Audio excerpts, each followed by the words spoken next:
All right, I think we'll go ahead and get started. We have a jam-packed session for you all today, so I'm sure folks will continue to trickle in. But welcome today to our 2022 Investment Cycle Informational Webinar presented by Social Venture Partners Philadelphia. We're so glad that you're all here with us today. My name is Jen Gleason, and I am the Managing Director of SVP Philadelphia. And I'm just going to take a minute to welcome all of you and welcome my fellow presenters today for the call, Kristen Angelucci and Sharik Terapore, who are both SVP partners, and Adrian Irisari from SVP, who is our lead of community impact. So if you want to take yourselves off mute and introduce yourselves, that'd be great. Hey everybody, thanks for joining us today. I've been involved with SVP for a little bit over a year now and got to participate in the investment process last year, which was really rewarding. So excited to maybe be able to answer some questions from a partner perspective and excited to hear those questions from you. Thanks, Kristen. Hi everyone, I'm Eddie. I am lead community impact for Social Venture Partners Philadelphia. Happy to be here presenting to all of you. Great, and I think we're just still waiting on Sharik, so I'm sure he'll be joining us in a couple minutes and we can circle back to him on his introduction. But I'm going to keep it moving. Just going to take a few minutes to talk about SVP Philadelphia and our mission, our strategies, and just give you a brief overview of who we are and what we do. SVP is a collective giving network of engaged leaders committed to reducing poverty in our region. We work to build awareness of social issues among our network, which is made up of individuals who we call partners. Through collaboration and engagement with frontline leaders, we provide general operating support grants and skilled volunteers to organizations working to reduce social, economic, and racial disparities in our city of Philadelphia through systems change efforts. We have two strategies that we promote and follow, and those two strategies are: number one, to build a network of educated, engaged, and effective donors, and number two, to invest our time, relationships, and money in effective organizations that are working to reduce poverty. We work to collectively build awareness of those social issues. And my next slide here is just to briefly talk through some of the values that undergird all of the work that we do at SVP Philadelphia. And those shared values are collective giving. As I mentioned, we collectively pool our resources as a partner network and invest in organizations in Philadelphia. We are accountable, and really the changes that we're seeking to make, we know won't happen overnight. So we are here and committed for the long term in the work that we're doing, and accountable to the organizations and the communities in which we're working. We stay connected, and we know that the wisdom is closest to the work. It's really the frontline leaders, all of you who are joining us on this call today, who know what the solutions to addressing poverty are. And it's our job and our hope that we can help to resource those solutions effectively. And last but not least, trust. Trust really underpins all that we do. Eddie and Kristen will talk more about trust-based philanthropy and how we seek to practice that in all of the work that we do. But really what it means to us is that we provide support beyond just the check, beyond the grant that we'll be providing. And we provide those grants to be multi-year, unrestricted. And we also work really hard to streamline our processes and make it as simple as possible to access the resources that SVP is offering. So with that, I'm going to turn it over to my colleague, Eddie, to just review a few housekeeping notes with you all. Okay, we're going to actually start off with Kristen, who's going to do some housekeeping. So please bear with us. As fabulous as we all are, none of us are the most tech-friendly people. So I'm going to start sharing my screen in just a couple of seconds. All right. And Jen, Kristen, please let me know if you are seeing things. Great. Okay. So let's kick it off with Kristen and some housekeeping. Sure. So just to get us comfortable with this format today, if you have questions, please use the Q&A feature. We cannot see your video and you don't have any sound on our end. So that's the place to send those. And a couple of terms that we're going to be using throughout this conversation. SVP partners are people like me. That's the network of donors. These are people who don't work for SVP and who are not employees, but who are excitedly participating as donors and helping the process along. And then investees are the term that SVP uses rather than grantee, and that is meant to speak to the commitment to building a long-term relationship with the organization, reducing intergenerational poverty. And it also speaks to the idea that we are providing more than money and we really want to be a partner to the investees. Thanks, Kristen. Okay, so let's get to what everyone came here to hear. So this cycle, SVP has a total grant pool of $300,000. We hope to distribute over the course of the next 3 years. There will be no more than 3 organizations invested in this round. So it might be 1 organization, but no more than 3. Amounts will vary based on organizational needs, meaning that once decisions are made, we will work very closely with the organization to see what grant size is the most appropriate for the size of the organization. I want to make very clear, we do not want to set up organizations. We want to ensure that organizations can survive and thrive without us if it came to that. Additionally, no grant will be less than $25,000. And again, this is all in conversation with the organization or the investee at the time. Our focus is at a structural and systems level, meaning your actual mission activities should be reforming laws, policies, practices, changing public narratives, creating alternatives to inequitable systems. So I'm going to actually kick it back to Kristen so she can walk you through some examples of what this actually looks like. Kristen.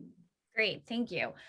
So obviously some of that can be a little bit dense to break our way into, and just repeating back, what Eddie was talking about, reforming laws, policies, regulations, institutional practices impacting Philadelphia communities experiencing poverty, and/or change public narratives around an issue, coalition building, creating alternatives to inequitable systems. We're going to break down what all that kind of section means in this slide using examples. So here we have 2 examples of something that we would be unlikely to fund, and then a version of that we would be more likely to fund, both playing on the idea of direct service and then going beyond that. So in example 1, a shelter provides a safe place overnight for someone who is unhoused, direct service. We likely wouldn't fund this, but then the alternative being, we would consider the housing first approach, which is a direct service and doubles as system change work because it is creating an alternative to the current model, which doesn't work for many.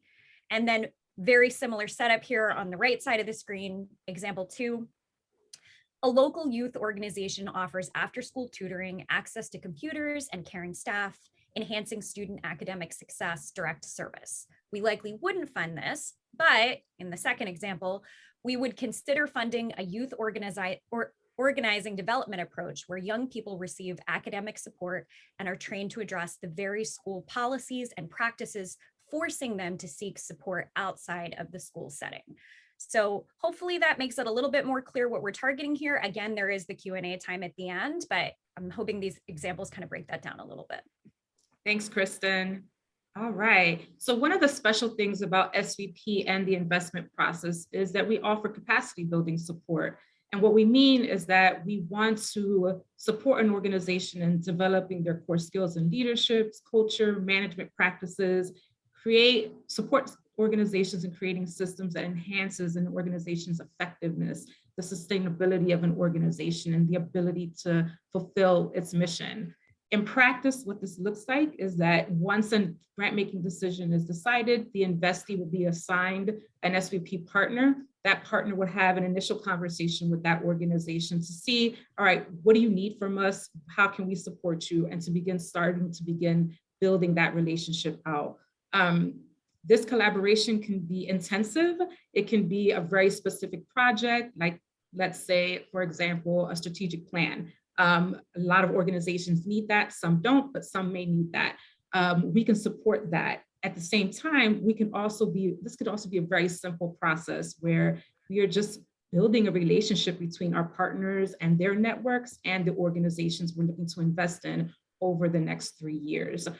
So again, it could be intensive and very specific, or it could just be, hey, can you introduce me to this person because I have this idea, or this organization needs more access to these specific individuals. All right, so let's talk a little bit about eligibility and some important considerations. All right, so to be eligible to apply, you have to be a 501c3 organization or fiscally sponsored by one.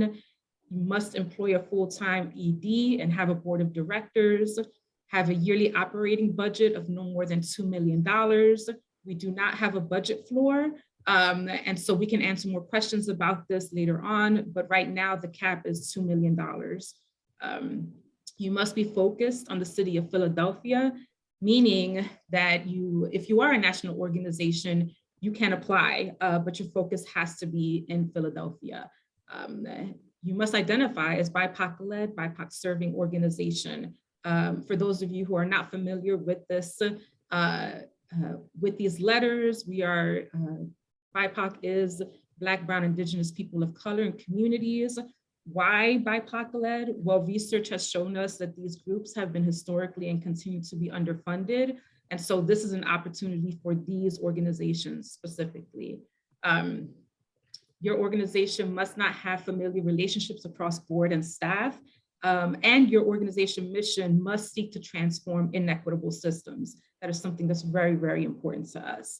Another key point that I want to highlight, especially with regards to being BIPOC-led, for us, this is more than representation. For us, we want to be able to see that your POC staff and board have demonstrable decision-making power within the organization, and that should come out in your application with clear examples of this. All right. So important considerations means that you are eligible. All organizations whose missions directly or indirectly address poverty and are eligible can apply for this funding. However, we prioritize funding consideration to organizations who, for one, address housing, education, criminal justice, economic security, or are at the intersection of either of these issues. Why do we do this? Well, when SVP was shaping out their strategy, a lot of the research that pointed them in this direction indicated that these were the 4 main issue areas where people in Philadelphia were experiencing high levels of poverty, right? And so with that, it's not an eligibility criteria. Again, if you're eligible, you can apply, but just be mindful that priority consideration for funding will go to organizations whose missions directly address housing, education, criminal justice, and economic security. All right. And on that same note, a couple more important considerations. Organizations who operationalize equity at all levels of the organization. So if you look on the left side of your screen or the right side of your screen, here are a couple of examples of what operationalized equity can look like in an organization. I want to be really, really clear. This list is not exhaustive. We do not expect organizations to be perfect. This is a journey and we're all starting from different places. We do expect, however, groups to have clear examples of how they do this work at a policy and practice level at all levels of your organization. So board, staff operations, and your service or program delivery strategies. And we also expect organizations to understand that equity is more than representation. As I mentioned earlier, we want to be able to see that your POC staff or your most marginalized constituents are looked at as leaders and not just receiving services. We want to be able to see that these individuals have decision-making power at all levels of your organization, meaning they can shift policy, they can create practices, etc. Moving on, priority consideration is going to go to organizations that have been operating as 501c3s or fiscally sponsored by one for more than 3 years. Meaning that if you're a startup, if you've only been around for a year or two, that's fine. If you're eligible, please do apply. But this is emphasizing that organizations who have been around just a little bit longer, who have a little bit more of a track record in Philadelphia, are going to be prioritized in terms of when evaluation and assessment time comes. And also, if you're based in Philadelphia, this is important to us. Again, national statewide groups are eligible to apply, but we want to be able to see that your home base is in Philadelphia, your priority is Philadelphia. All right, so.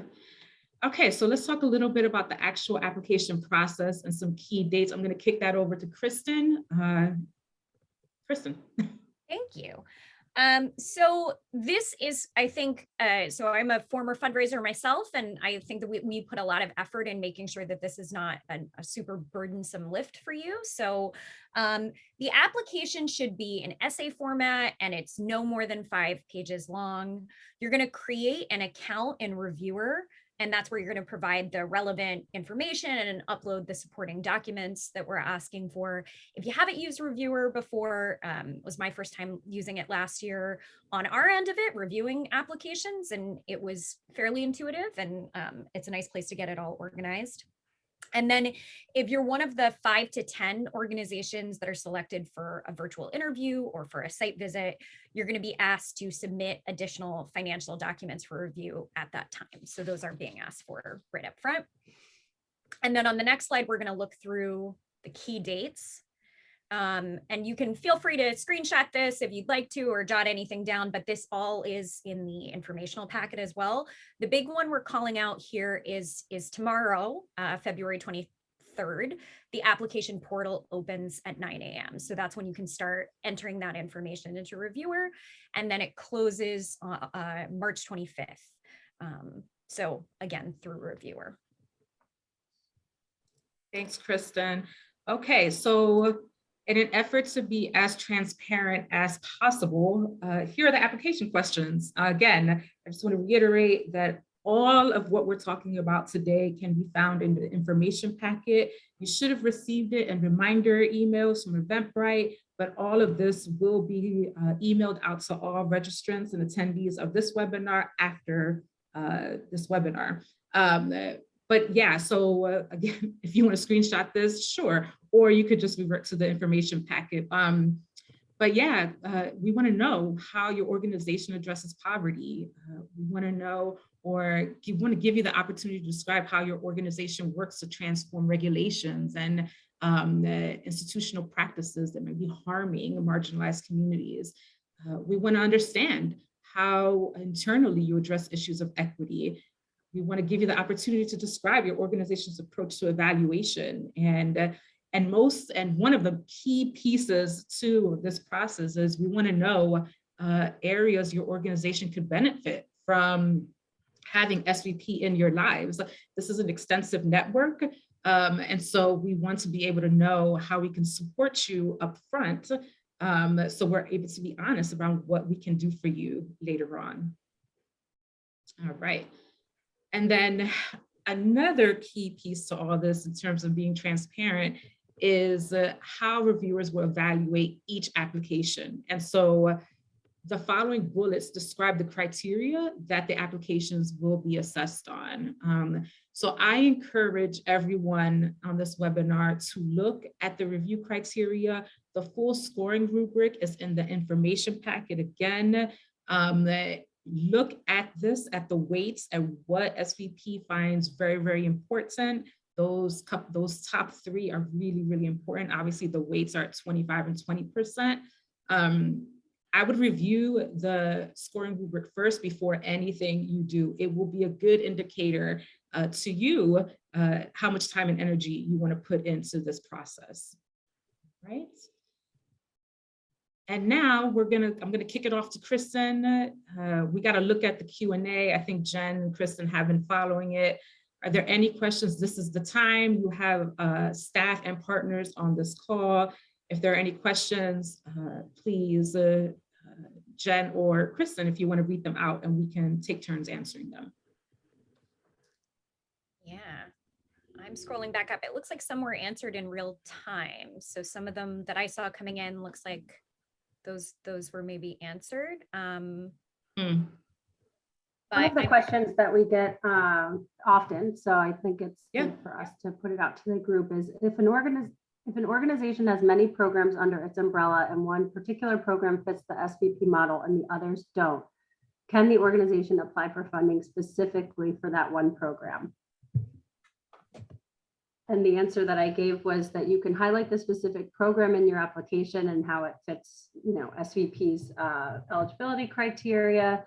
But if you're selected for funding, the grant can be used for general operating support. And then a follow-up to that question was, what if the organization has a total budget above 2 million, but the specific program's budget is under 2 million? And so I just want to clarify that the total organization budget must be below 2 million. So even if your organization has lots and lots of programs and one fits SVPs and it's below 2 million, your total organizational budget has to be below $2 million.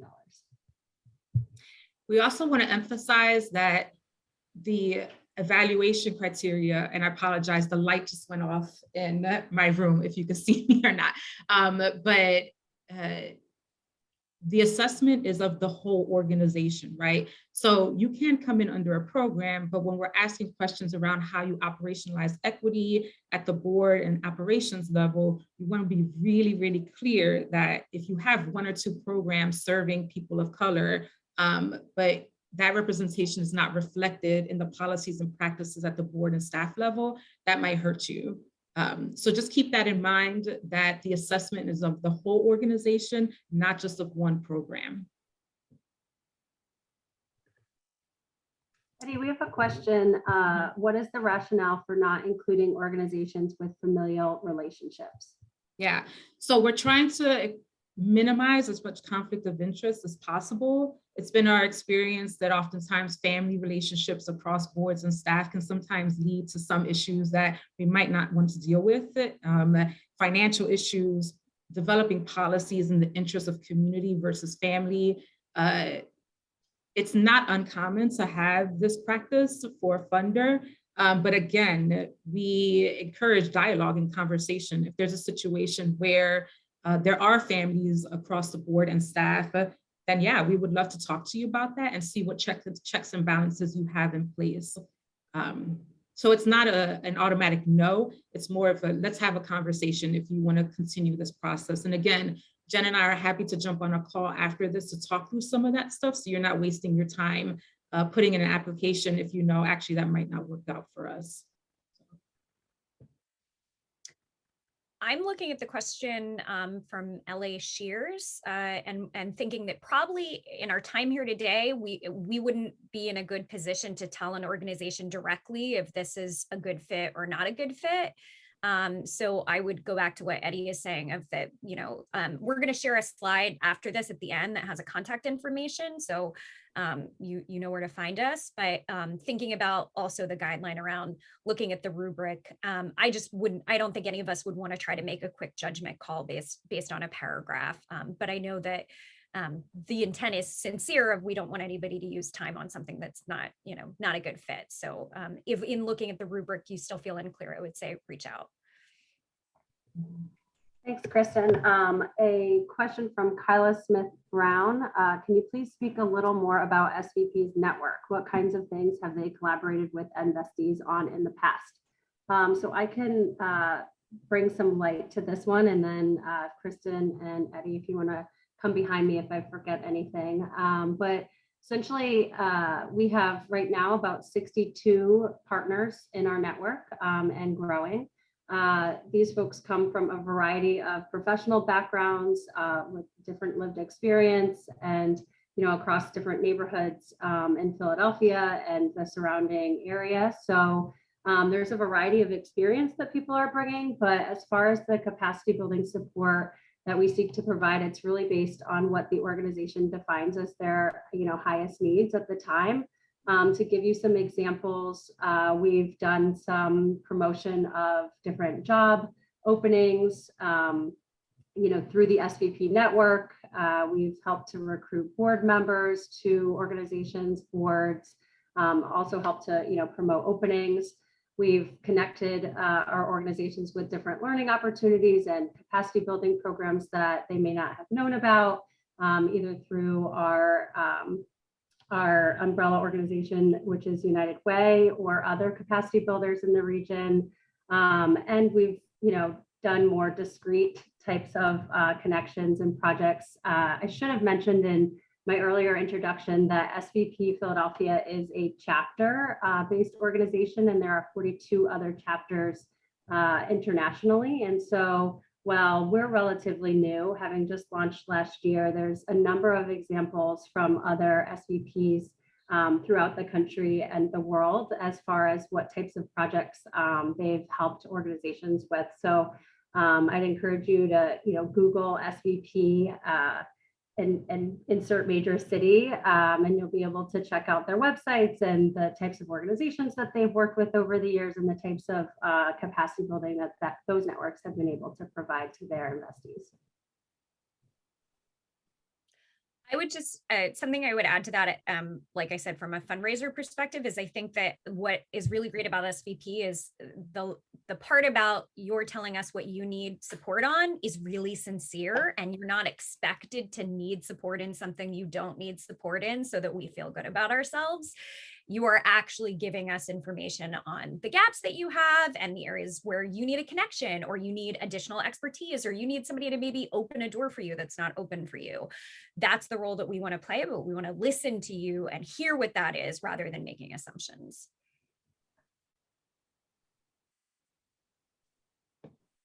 Thanks, Jen, Kristen.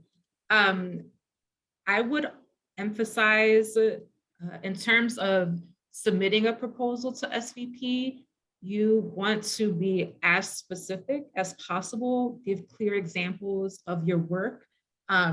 Oftentimes, we see applications where there's a lot of lofty language, very, very aggressive terminology, and want and hope for what you want to see in Philadelphia. We ask that you provide clear examples of how you got there or how you're going to get there. So your work, you're already doing it. Describe the work. That's what we need. We know how good you want Philadelphia to be. We know that you have a lot of energy, and probably all the terminology that every nonprofit person has heard in the past 30, 50 years. So for us, it's really important that we see the work, and that comes through in examples in the application. So just be sure that you're able to present your work and not just your ideology and your theory. Kristen, Jen, are there any other questions that you see floating around? Reviewing the chat now, I want to give an opportunity for Shar, if you're on the line, to also introduce yourself. Sure. Sorry if I came in late. I actually joined as a participant, not as a panelist. So that's on me about the technical snafu. But again, my name is Shar Terraport. I'm the chair of the Investment Capacity Building Committee for SVP Philadelphia. So very much a part of helping to craft what the process looks like. I'll also be a reviewer in the process. So looking at this as an opportunity for us to learn more about what each of you see as necessary for the process, so that you can judge whether or not this is an opportunity, worth your time and energy, but also making sure, like Kristen said, that we're being as transparent about what we're looking for as possible, and ensuring that we can create a level playing field for how that evaluation goes, and ultimately selecting a set of organizations to invest in. So thank you for being here. Thanks, Sharuk. Okay. Hey, there's a question. Could you describe institutional transformation from CJ Holland? Okay. Wow. So how many hours do we have? So I would say, at a practical, from a practical sense, so transforming an institution is through your policy and practices, right? So being able to talk a little bit about internal work that's happening, conversations that are happening at the board or staff level, that's really going to lead to transforming your organization to a more equitable one. So yeah, I don't know. I don't have a tech definition for that. All I know is that from a practical sense, when you're doing evaluation or you're looking internally or you're asking questions of your organization, what are the policies and practices then are you putting in place to reform what's happening in your organization already? No organization is perfect. I think if you believe your organization is perfect, that might be a problem there. Organizations are run and managed by human beings, so inherently we are not perfect. And so we're not expecting organizations to come to us at, with an A+ or 100% grade level in equity, or even in delivering their services or their programs, or even just being perfect as just an institution. What we're looking for is to support and being better, right? That's what we want to do, and we want to put money towards that. I hope that answered your question. Again, I think in terms of a practical sense, we're talking about what internal policies and practices you're creating, institutionalizing, making your organization bigger and better. We want to be able to see that.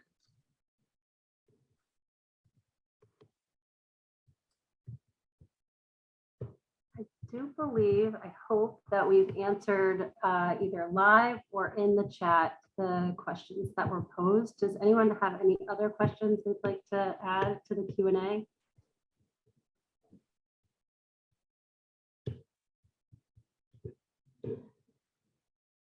Okay, talk about efficient. Yeah. A number of questions did come up regarding the recording, and we absolutely will be sharing the recording. So I think I'll kick it over to Kristen to close us out. Yep. So like we were saying earlier, there may be something here that still feels, I'm not sure. Does this apply? Something that I love so much about SVP and Jen and Eddie, as staff there, they really, really mean it when they say they take your time seriously. And I think that's something so special here. So I know that they do not want you to fall down a rabbit hole of tons and tons of work on something that maybe doesn't apply to you. If you still feel unsure, or if you're not sure how to prepare for the application, they really mean it that they're available. The email here, info@svpphl.org, is how to continue this conversation if something here wasn't answered. But of course, we hope you did get the answers you were looking for. I'm just going to stop sharing so we can see all of our beautiful faces. Yeah, please feel free to reach out to us. Again, all of our contact information, all this information is in the information packet. You will be receiving that after this email, after this webinar. But also our contact information is on our website, so feel free to look us up. We are not hard people to find, which I'm learning very quickly. So feel free to contact us either through LinkedIn, our website, our information packet. All of our information is there. Again, any other questions, feel free to email us. And unless Jen, Kristen, Sharuk, you have any last words of wisdom to share with attendees, I'm going to give everybody on this call a half hour back of their lives. I mean, way to go, guys. So Jen, Kristen, Sharuk, last words? No? Yes, thank you. Thank you. All right, everyone have a great week. You will be receiving all this information momentarily, and look forward to speaking with as many of you as possible. Okay, bye. Bye.